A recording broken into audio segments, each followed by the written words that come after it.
Hello, CSL. Welcome back.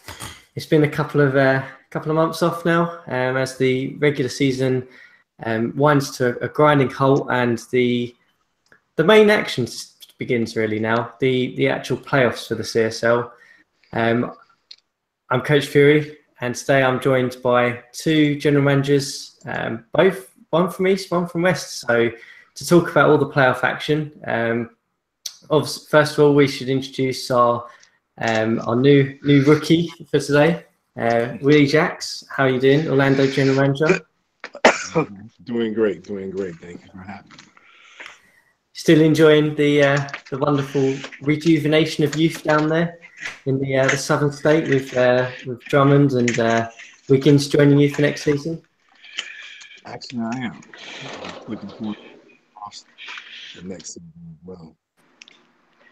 It's hard to the new horizon.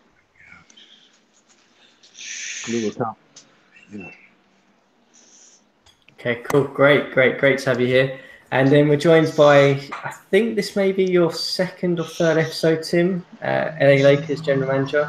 Tim, how's everything going over there? Yeah, it's going fine. Still pissed the refs fucked us over in that last game against the Clippers, but whatever. But now we got a trade coming in Middleton, so we'll see how shit goes. Great. So you're both sort of in a position where you can kind of look at this quite neutrally this season, really. Both sort of got some fresh eyes, and hopefully there'll be no bias with either of you, even though you're supporting, I imagine, each conference. But let's dive into it, really. Let's take a look at some of the matchups. I think initially we'll start with the East. With the Detroit Pistons against the 8th-seeded Washington Wizards. Willie, I mean, who do you think? Do you think Washington even has a chance in this? What do you think they need to do to actually make it out of this first round matchup? Yeah, honestly, I'm not seeing any chance we have whatsoever. Dawson, he doesn't have experience, or I don't feel like he can score enough to even make it competitive against Detroit, to be perfectly honest. Tristan, he should help out on the boards, but I'm not seeing anything that Washington can do. Possibly hope for an injury. That's about it. Yeah, certainly a tough matchup for them. Tim, do you think Washington can get anything out of this, or do we think this one's already in the book?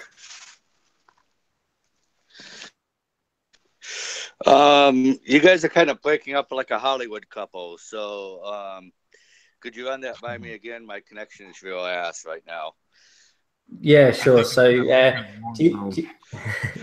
do you think Washington have any chance in this first series matchup against Detroit? Oh, I mean, like, for example, down. Who their second string point guard option would be if he gets hurt. Now all of a sudden, Theodosis has a wide open field to really do damage, and then there's an opportunity for Washington to maybe pull off a surprise.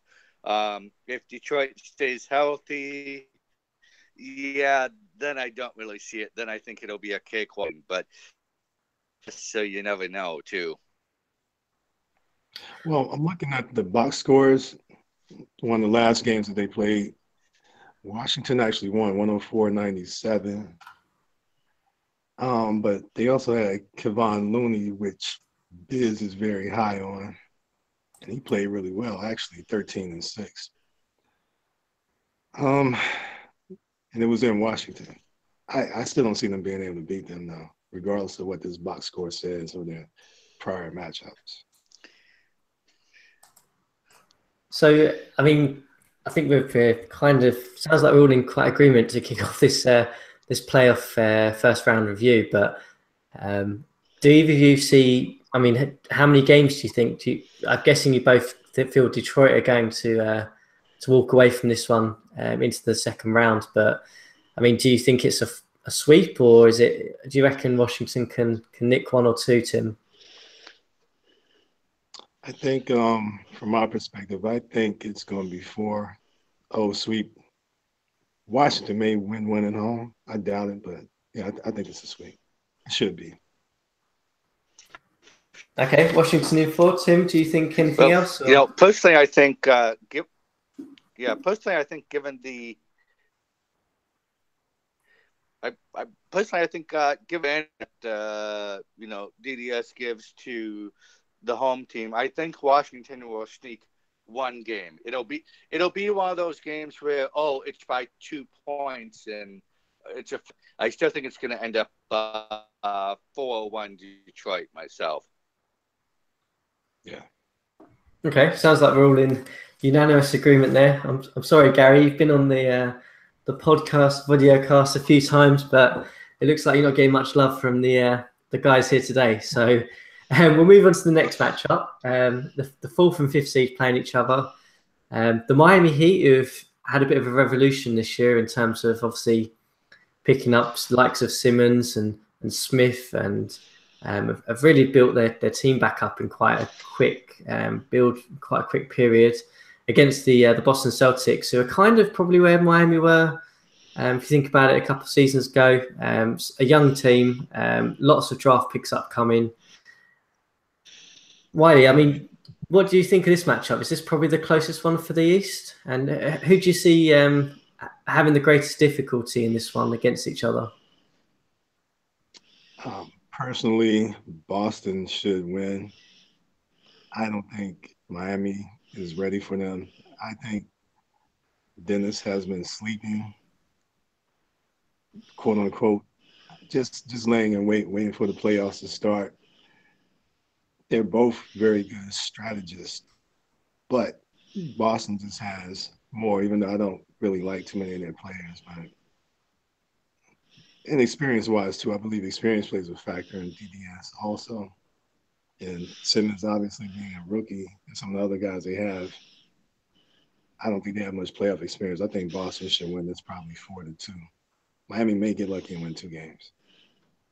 Tim, do you think it's a case of experience as well, and Boston just having that slight edge over the Heat?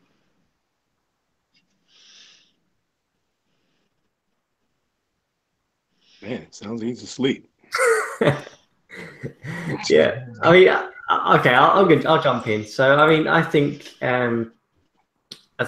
on paper Boston are probably the favourites for this, but I mean, I wouldn't write the Heat off. I mean, probably not good to look at their depth chart at the moment, but I mean, if you look at some of their earlier performances, I think they've sort of, you mentioned, Wiley, that the Celtics have been a little bit asleep at the wheel throughout the season. I think the Heat possibly have as well. I mean, the general manager there has mentioned that he's been playing quite a low intensity, and initially very early on, he was limiting a lot of these the rookie players' minutes. And I think if we watch the likes of Simmons, I think he may well be asleep.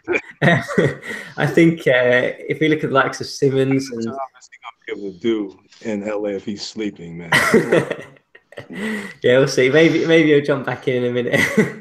The likes of Simmons and Smith, I mean, I think if we start seeing them playing some different types of rotations, I think I think personally we shouldn't necessarily write off the Heat in this one initially. Well, yeah, you are right about that because Coach Fury, Miami does go the route they do to Ben Simmons at center, and the other guy, Bender. They play Bender at shooting guard, and they have some problems with that. Yeah, I mean, I think personally, I think this. No, see, I think the series out of any in the East to end up a sweep, simply because it has so many rookies, and it's really where experience matters. Experience who don't have a lot of experience. Yeah. tend to do season as well, even though they got Kyle, for example, very experienced, has a lot of playoff experience, and so I would not be surprised because even though the talent just in terms of who has the experience, the Boston, Mac, Lamore, so they decimate what Miami throws at them. Yeah, I mean, it sounds like you both are in agreement that this is kind of Boston's one to lose, based on experience, previous guys who have been there, like Connolly and co. I mean, do you see this being a 5-game, 6-game, 7-game series, Wiley, or do you think it could be another open and shut case like the Detroit-Washington matchup? Really, really, Jax. You never know, because also at the same time, Boston, they typically have an injury during the playoffs, and it sinks their whole entire ship, and Dennis will start crying and bitching. So I think Boston should win, though, should they remain healthy. I can see Detroit and Boston, which is what I would prefer to see in the second round. Tim, do you think it's a 5, 6, or 7-game series? Do you think it's more along the lines of a sweep for Boston?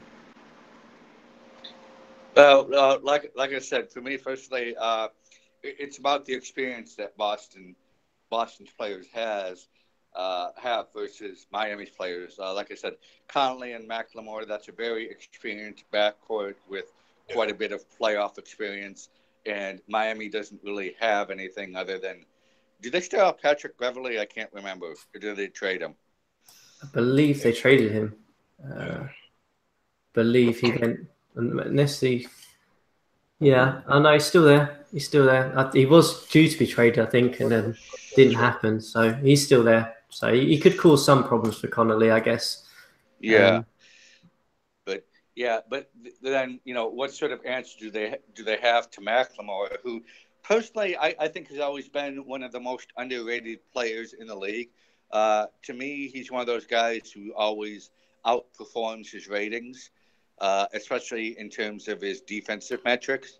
So I think he's really going to have a phenomenal series in this round, going up against rookies and all of that.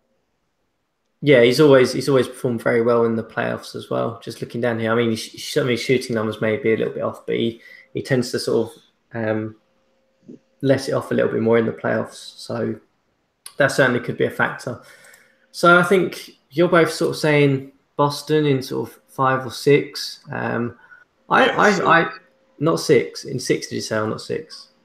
Yeah, I think in 6. Yeah, in 6. It could be different. I mean, it shouldn't go 6, but I can see it going 6 if Miami does the bender at shooting guard. That'll be a tough matchup for McLemore. Okay. I mean, I personally see this going to 7 games. And I think it's, as usual in a 7-game series, it's a flip of the coin either way this goes. But we'll see. Certainly. Either of those two teams will be a good matchup for Detroit anyway in the second round. So that'll be interesting to see. So I guess we'll move on to the next matchup, which is the 3rd seed Cleveland Cavaliers with Blake Griffin leading the way against the 6th seed Brooklyn Nets, who have had a surprisingly good season. Obviously, they had that John Wall trade that seems like an absolutely masterful stroke now, but they're in there. They're both against each other. I mean, what do you guys think? I mean, Wiley, do you think Brooklyn has a chance? Do you think John Wall could be the star factor in this, or is this Cleveland's one to lose and to basically put it away really early on? Quick question. I'm not sure if it's the accent. It's Willie. Willie, okay. Willie. Although I'm rather wily, but I think I think this should be one of the better playoff matchups. Honestly, Brooklyn and Cleveland. Cleveland they just have more firepower, but Brooklyn, I think it's going to give them I think it's going to be a dogfight. I can see this one going 7 games. I think John Wall and DePaula is going to be a really good matchup, as well as Kyrie and Dion Waiters. Man, that's going to be really good. I think the advantage though is just in the front court with Blake. He should abuse either um, Hollis Jefferson or Miles Turner. Either way, that's going to be the key. Oh yeah, and Rocco for MIP. Yeah. And I mean, Tim, do you think do you share Willie's agreement that it could be the first round matchup that's going to go all the way, or do you think Cleveland just has too much for Brooklyn?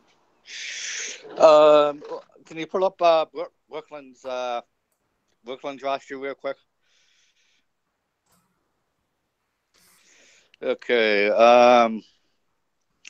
Yeah, I mean, I think Willie's right. I think it's the front court that's really going to be the difference here. I could see this going all 7 games, quite possibly.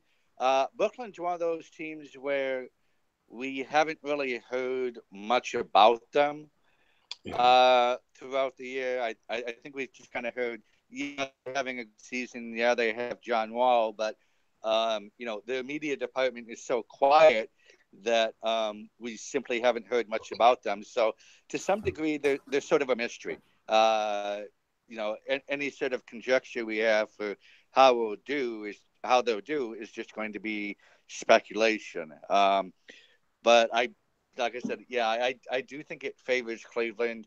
They are the defending East champs. And I think Willie's right. I think Blake is going to be the difference maker that ultimately tips this in favor of the Cavaliers. Yeah. And Cleveland lost Jimmy Butler too. I forgot about that. I was looking at their roster. So I guess the question I have for you two is if you're both sort of saying Cleveland probably has too much firepower, defending Eastern champs. Someone's just knocked over a glass or something. So I guess in terms of Cleveland, just on a random side topic, really, to chat about for a minute or two, do you think Cleveland has enough to get to the finals again, or are they going to be outmatched by some of the other Eastern teams? I think they'll make it to the second round, and that's going to be they'll run into the winner of the next matchup we're going to talk about, and that's going to be it for now. I don't see them returning. I thought it was a fluke last year that they made it. Yeah, I mean, it's going to be tough for them. I mean, we'll talk about who they'll face in the minute, but I mean, they've done well to get to the third seed. I mean, I think the loss of Jimmy Butler, like you said, is probably the killer for them. I mean, I can't personally see a backcourt of Spanoulis and DePaula being of much help against someone like Toronto or Detroit. I think they'll just have too much firepower in the backcourt, which means the likes of Griffin and Howard are going to be largely ineffectual. I think in the offseason, too, moving forward, I think Cleveland has some decisions to make. Blake will be turning 32.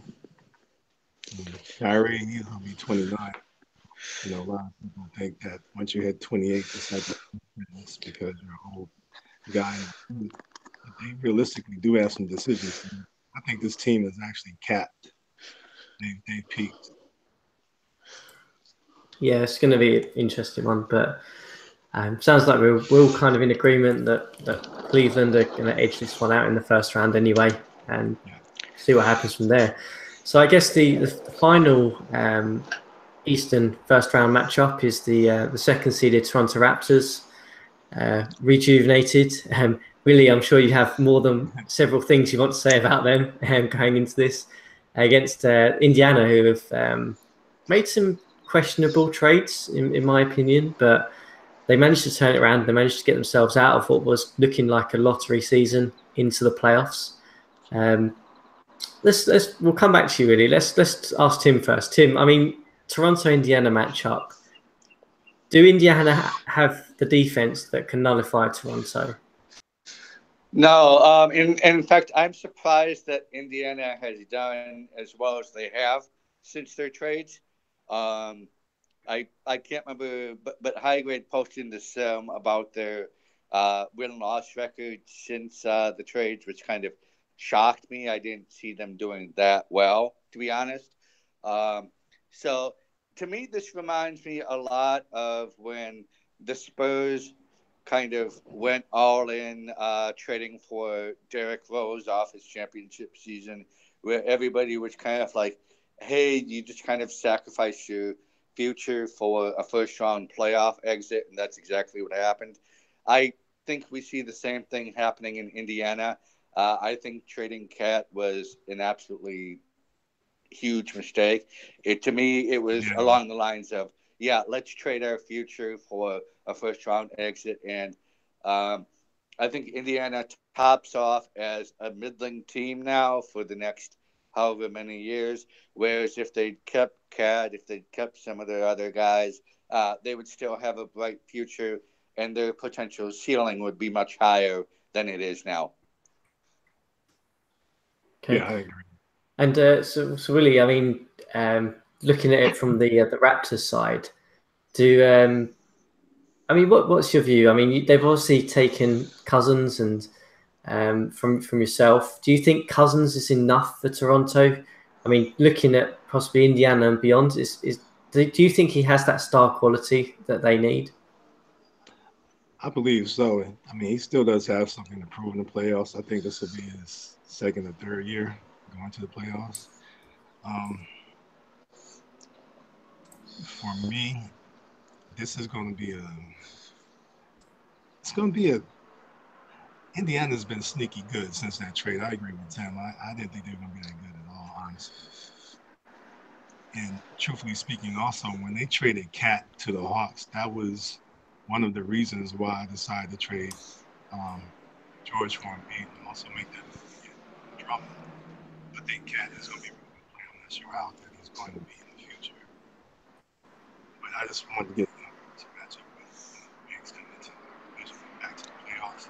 And they played really well. And they've actually beaten Toronto. I'm looking at the box scores. They've beaten them the past two matchups, too. Cousins is playing really well. It wasn't enough. I think Kawhi has to step up. I'm not sure how they'll do that, like with the strategy, but I think Kawhi should be a bigger factor than he has been for Toronto.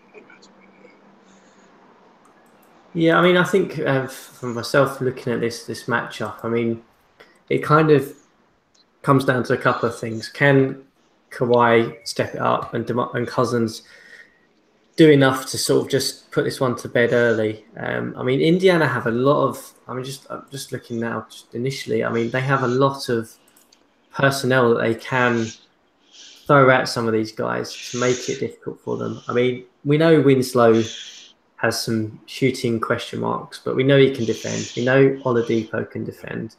We know Green's a fairly decent defender, but he can guard a couple of positions.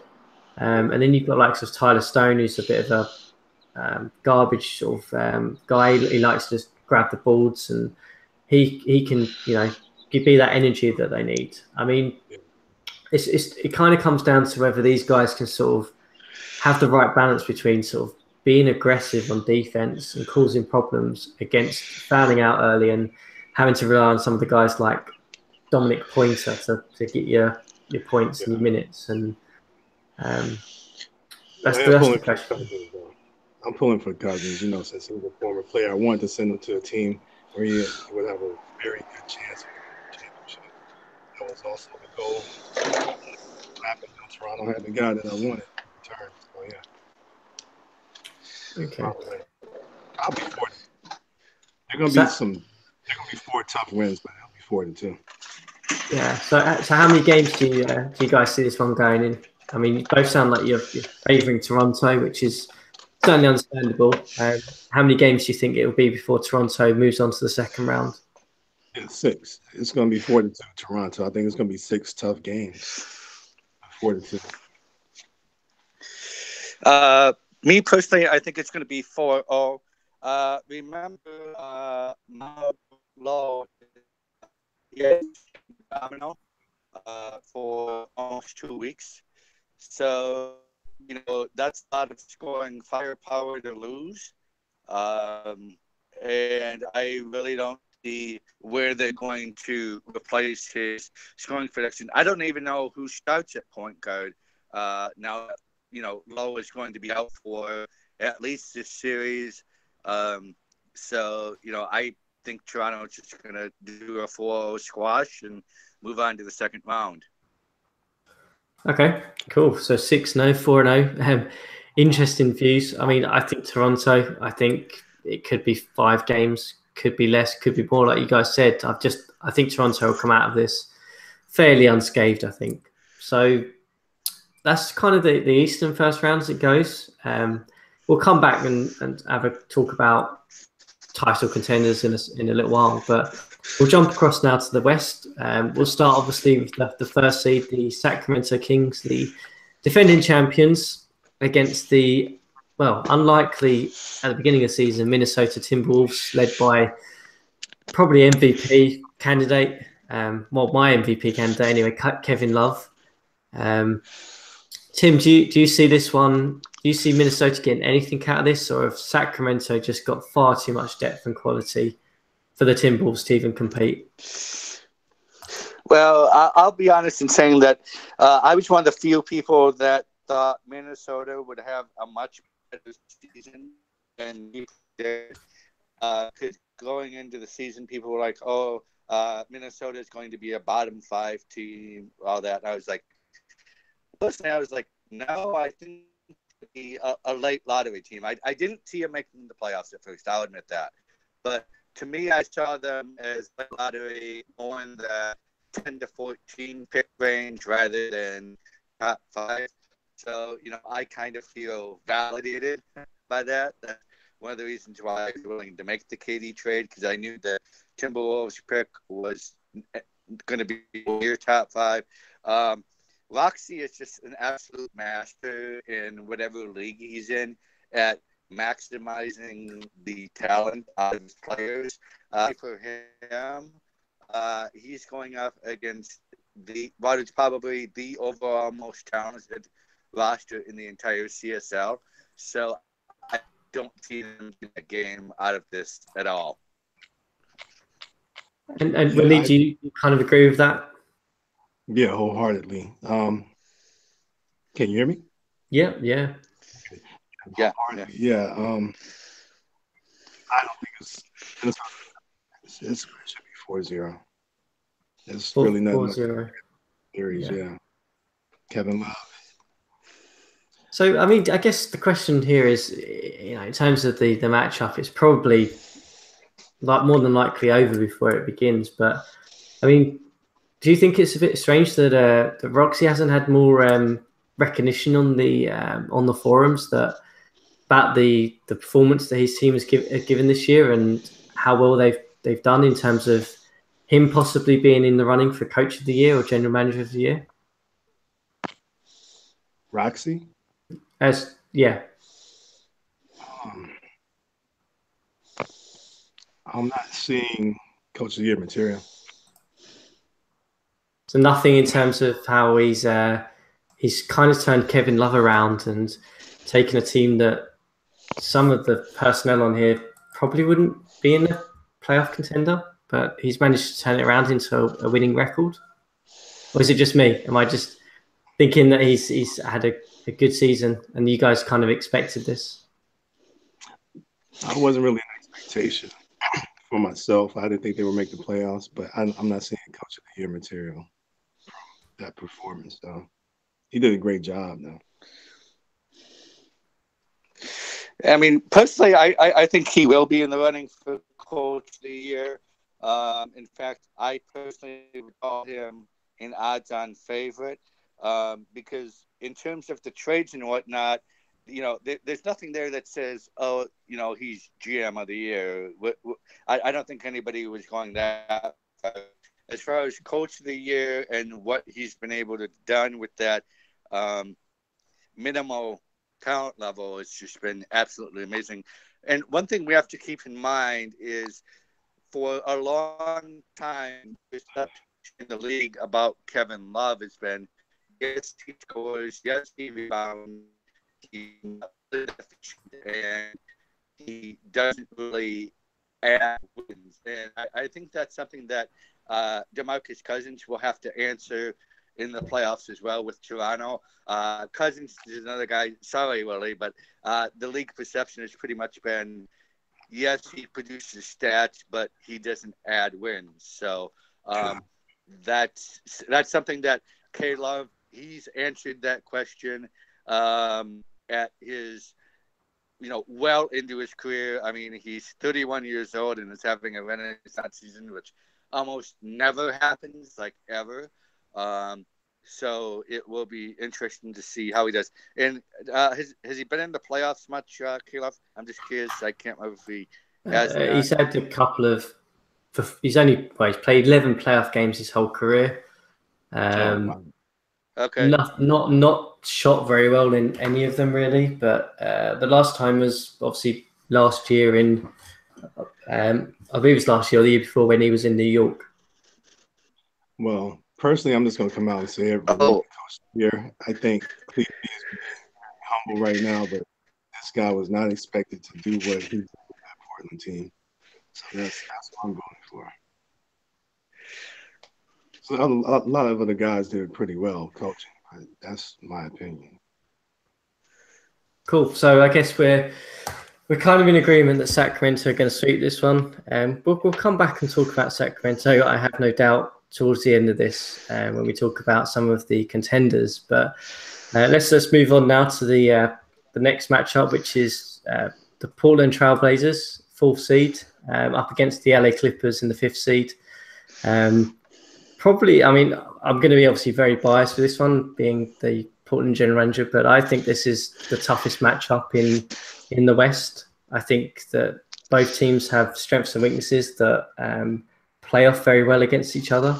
So, in my opinion, it's going to be a tough one. But I guess interesting to hear what you guys think. Willie, do you see this one lasting the length like I do?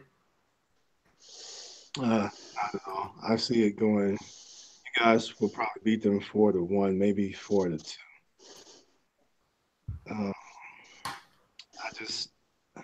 I just think they had a great run, and no more, no less. They had a great run. They just don't have the ammunition. I mean, they got it. I think they overachieved. Is what I'm saying. They overachieved, and they'll come back to reality in the playoffs. And I guess Tim, do you see anything in this? I mean, both teams are only separated by 8 wins, and do you think this is going to be a tight contest, or do you think one of the teams is going to edge out the other fairly early on? I see this as a very tight matchup. It really could go either way, personally.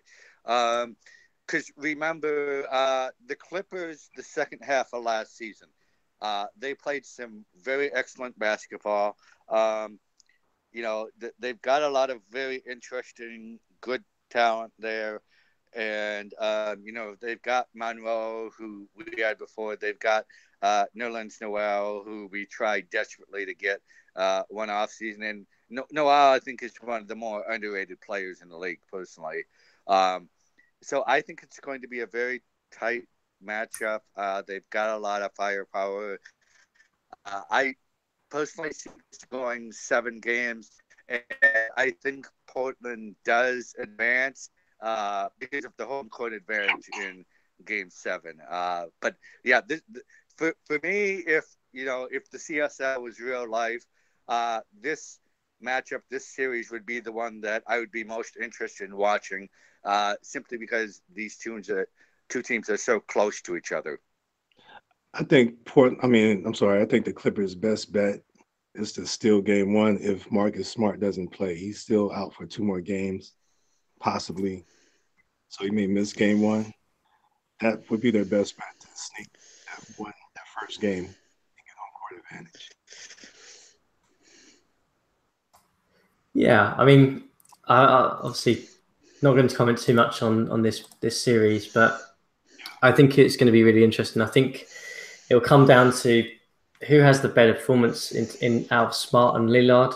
I think in terms of who can outbest the other one, I think that's where this will come down to. And when you're looking at basically 2 players to determine how a series goes, it's going to go down to the wire. So we'll move on now to the next matchup, which is the Dallas Mavericks, the All-Star CSL team with a collection of stars and talent against the Memphis Grizzlies, who have a coach of the year in Andre, certainly, in terms of how they've transformed their season around. Very well coached team. Tim, do you think that Memphis can outcoach Dallas in this one? For me, this is a really fascinating series because, like you said, you've got the all-star studded lineup of Dallas against the grit and grind players who really fit the system in Memphis. They're like complete polar opposites, which makes this a really great storyline to follow. In the playoffs, you have to go with the star-studded team. I think Memphis will probably take 1 game off of the series in Memphis, but otherwise, I think it's going to be a 4-1 Dallas triumph. The talent disparity is simply too large. It reminds me a lot of Sacramento, Minnesota, in that regard, where one side has just too much talent to be able to compensate for any coach. Yeah. I think this is going to be a sneaky good series too. Honestly, I think this is the best series in the West, simply because Andre he's really great at matchups and at strategy.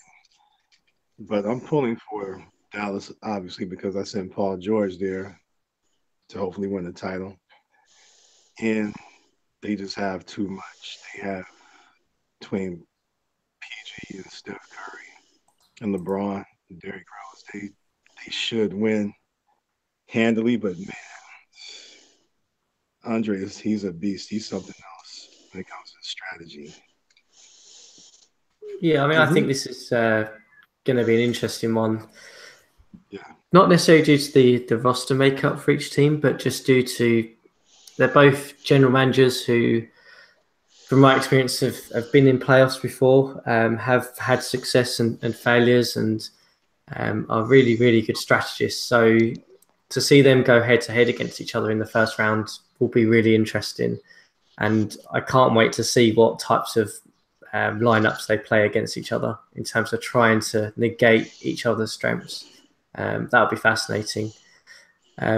Willie, do you share Tim's sentiment that Dallas just has too much star talent? Yeah, they just have too much. I mean, it's no way. Well, I mean, of course, I'm biased because Paul George is my favorite player.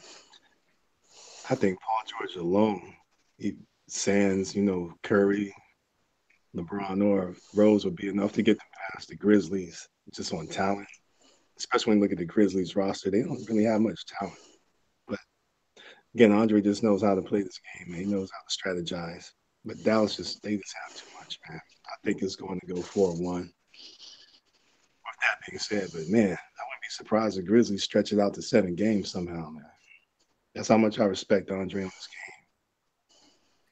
So Dallas in 5. Tim, do you think it's a quick sweep for Dallas as well, with Memphis picking up the odd game, or do you think that they can hold it out for a few more games? No, I see this as a 4. I agree with Willie. It's 4-1 for me. Okay, I think you said you agreed 4-1, and you kind of broke up on this there. But so we think Dallas is going through on this one. I have to kind of agree with you guys. I think Andre's done a fantastic job this year in terms of turning that Memphis Grizzly team around. But I think Dallas, with the likes of Paul George, as Willie said, just too much there. So we head on to the final matchup in the West, which is the 2-seeded Phoenix Suns, Choke City, as they've kind of come to know as it gets this time of season, up against the Oklahoma City Thunder.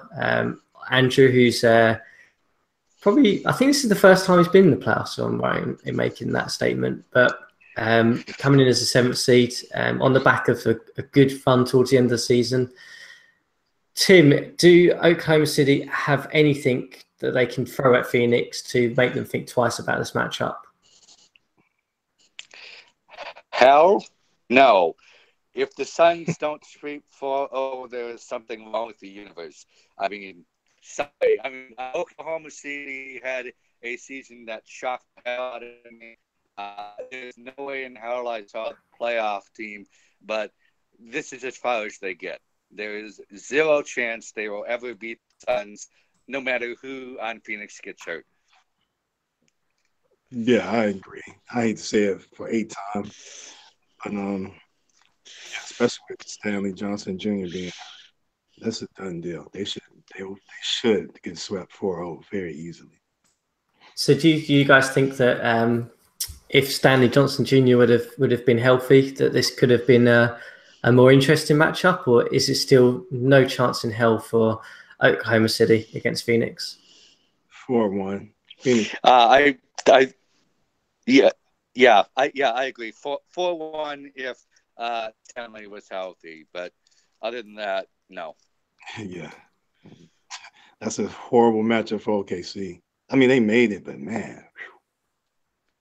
Yeah, I mean, I think from the chat on the league, I think OKC were very much looking forward to facing Dallas, and we're looking forward to that matchup. I think that they felt they had an edge against them, whether due to some losses by OKC and some rotation changes by Dallas, but they managed to avoid each other.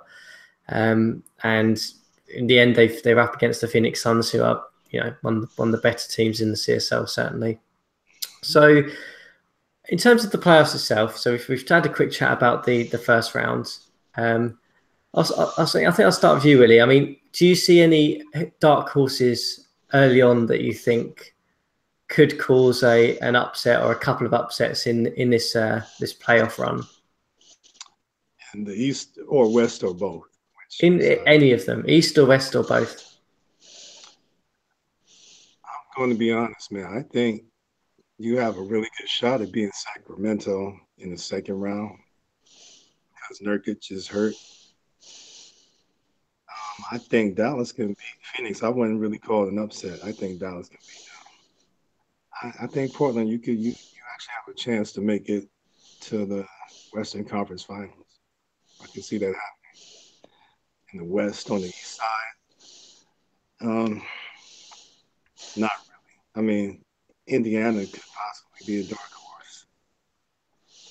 I wouldn't call Boston a dark horse. Dennis is really good at strategy, but I don't see anybody in the East being a dark horse, like upsetting teams, quote unquote. But yeah, I see you guys. I see Portland making some noise. I can see you in the Western Conference Finals. And Tim, do you share that sentiment, or do you think there's some other dark horses that Willie hasn't mentioned?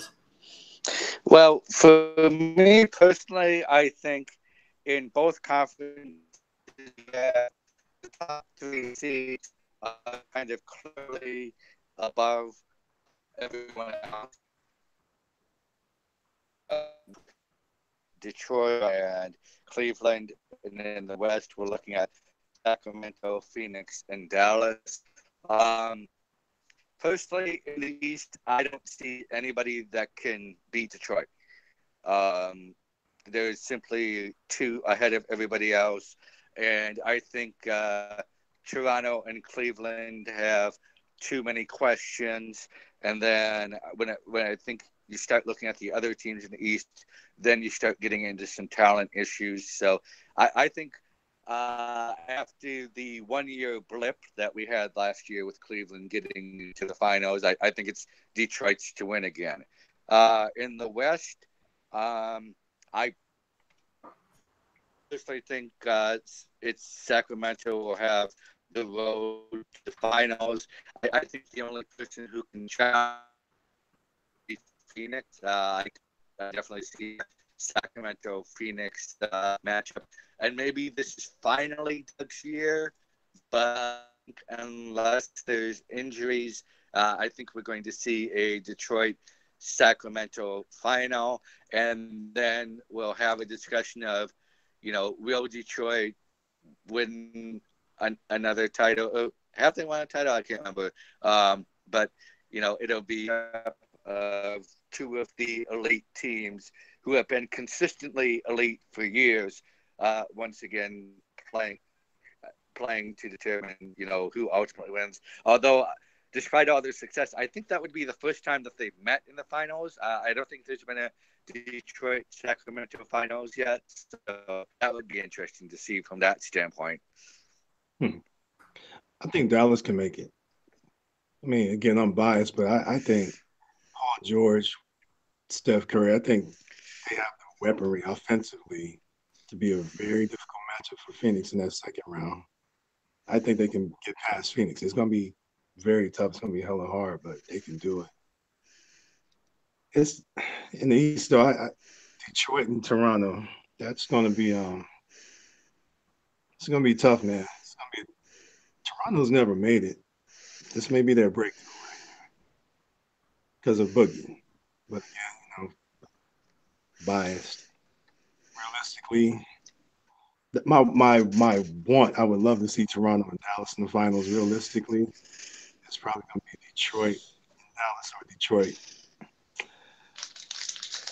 Okay. I think Portland can get past Sacramento. So I don't know, man. The rest is kind of difficult this year. Yeah, I mean, I guess it comes down to matchups. There's a lot of really, really good teams this year. I mean, so I'm going to put you guys on the spot before we kind of finish up here. Your CSL champion for this year, who do you think it's going to be, Tim? I'm going to go with Sacramento repeat. We've never had a repeat here, and I think this is the year it happened. Sacramento. And Willie? I'm going with the Dallas Mavericks. Sacramento and Dallas Mavericks. So, interesting. So we got us sort of both going for the Western Conference. For me, I'm gonna go a little bit left field then and say that I can see Detroit winning this. I mean, they had a really good regular season. They made some good trades. If they don't win it this year, I could see them certainly coming back next year. So, I just think the Depot trade hurt them if they make it to the finals defensively, if they have to match up with Dallas or Sacramento, whoever comes out. That's my take. Yeah, I mean, I think it's interesting because there's sort of three real elite teams, possibly four if you're going to include either knocking out Phoenix or Dallas in terms of Detroit, Sacramento, Dallas, Phoenix. I mean, you've probably got those four, but probably with the likes of Dallas probably slightly just sitting behind underneath them because of the balance and just they have a lot of talent, but I've always had question marks as how that kind of all fits together. So it'll certainly be interesting. First round is going to be a fascinating prospect in both the Eastern and Western Conference finals. Thank you guys for joining us. Great to have you here. Any last thoughts before we kind of sign off for today and watch the first round play out over the next couple of weeks? Go Magic. Looking forward to the draft to see where I would have landed. But yeah, playoffs are going to be really great this year, man. Best of luck to all the teams.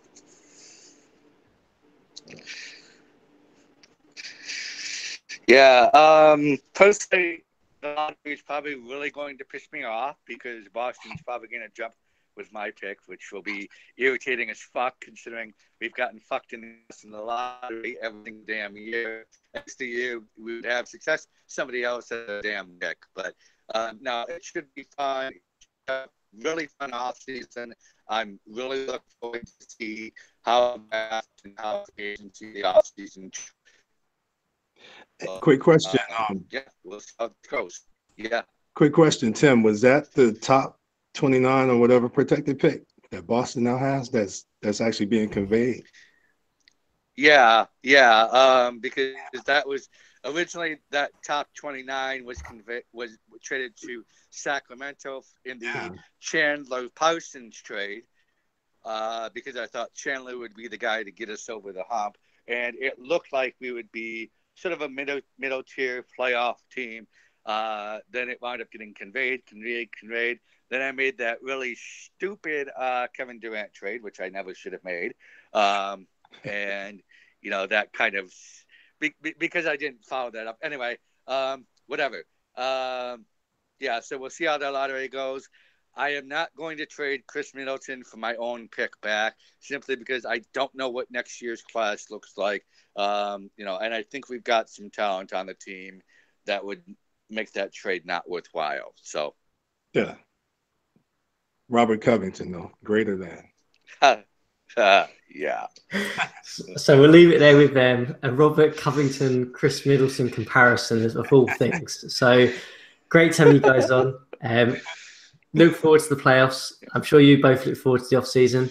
The draft lottery, I think, is in about an hour from now. So keep your eyes out for that. But great to have you guys both on, and we'll probably catch up in the off season. Thanks for having us. Sounds good. Go Magic. Yep.